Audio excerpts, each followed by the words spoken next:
হরে কৃষ্ণ। রাধে রাধে। বন্ধুরা, আমাদের মানুষের জীবনটাও কিছুটা ফুলের মতন। কারণ আমরা তো শুনেছি যে একটি গাছে যখন ফুল হয়, সেই ফুল ফোটার পরে সে বিভিন্ন জায়গায় যায়।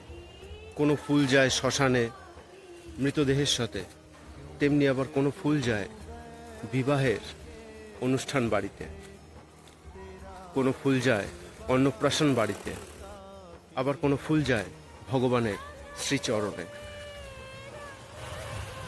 তো আমাদের মানুষের জীবনটা কিছুটা এরমই।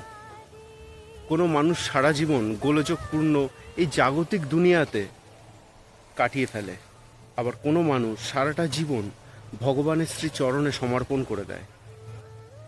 তো আমাদের জীবনটা আমরা কিভাবে কাটাবো? আমরা সেই ভগবানের চরণে থাকা ফুলের মতন কাটাবো, না শ্মশানে যাওয়া সেই ফুলের মতন কাটাবো? সেটা আমাদের উপর নির্ভর করে। তো আমাদের একান্ত কাম্য যে সেই ভগবানের চরণে যাওয়া ফুলটা যেরম, সেইরমভাবে জীবন কাটানো।